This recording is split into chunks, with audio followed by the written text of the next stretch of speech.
దేశం అభివృద్ధిలా బుల్లెట్ రైలు కంటే రువ్వడి గురుకుతున్నది. దీని ఆపుడు ఏ దేశం తరం కాదు. ఇప్పుడు మన దేశం డెవలప్మెంట్లో 5వ జాగలు ఉన్నది. 2030 నాటికి 3వ జాగలకు పోవుడు ఖాయం. ఇప్పుడు ప్రపంచ దేశాలు మన భారతదేశం దిక్కే చూస్తున్నాయి. విశ్వగురువు కాబోతున్నది మన దేశం అని ఓ పెద్ద పెద్ద డైలాగులు కొడుతుంటారు కదా. హాగు అభివృద్ధి ఎంతవరకు జరిగిందనేది అప్పుడప్పుడు బయటపడుతుంటది. గిట్లనే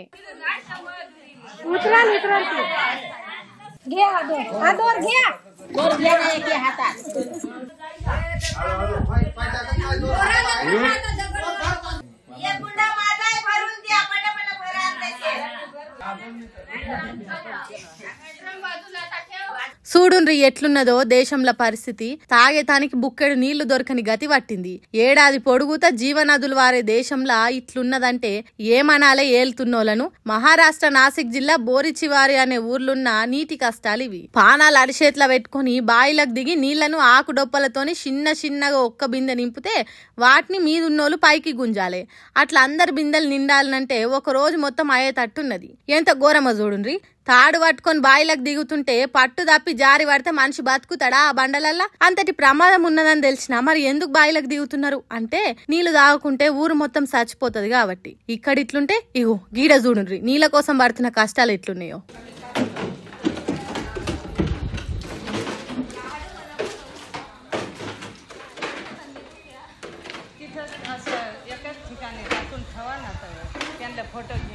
బాయిలకు దిగి బాధలు పడే కంటే గిట్ల కట్టెలతోని తాడును బాయి నడుమిట్లకు అన్ని బిందెలు మునిగేటట్టు వేసి తర్వాత మీది గుంజుతున్నారు.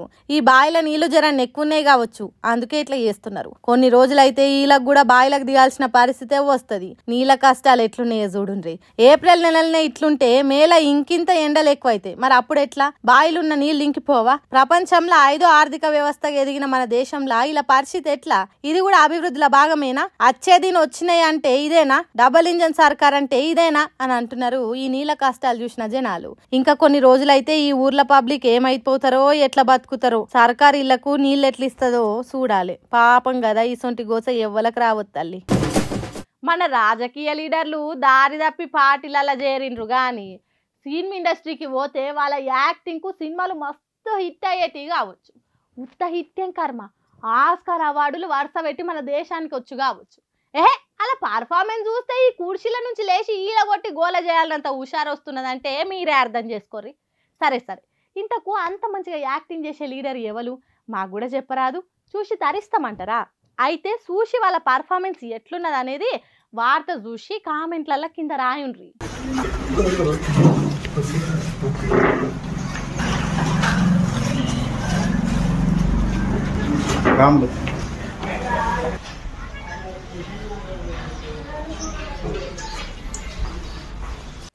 సప్పట్లు కాంగ్రెస్ పార్టీలో చేరుతున్నోళ్లకు కండువా కప్పి స్వాగతం పలుకుతున్నాడు BRS MLA కాళే Yadaiah. BRS MLA Congress పార్టీలో చేరేటోళ్లకు కండువా కప్పుడైంది అని అనుకుంటుర్రా?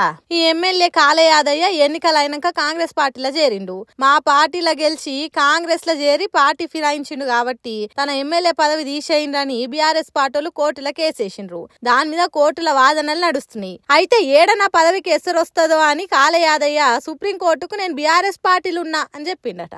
అంటే ఇప్పుడు కాళే యాదయ్య ఏ పార్టీ అన్నట్టు? కోర్టుకు చెప్పిన దాన్ని బట్టి బీఆర్ఎస్ పార్టీ, కానీ ఉన్నది మాత్రం కాంగ్రెస్ పార్టీ. అందుకే కాంగ్రెస్ పార్టీ చేరేటోళ్లకు కండువాలు కప్పి రండి, పార్టీలకు రండి అన్నట్టు చేసిండు. అది కూడా ఎవలనో కాదు, బీఆర్ఎస్ పార్టీలనే కాంగ్రెస్ పార్టీలో చేర్పించుకుంటున్నాడు. భలే ఉన్నది కదా కాళే యాదయ్య ఉపాయం. 2 పడవల మీద కాలు పెట్టి ప్రయాణం చేస్తున్నాడు. మరి తర్వాత ఎట్లయితదో ఏమో కథ.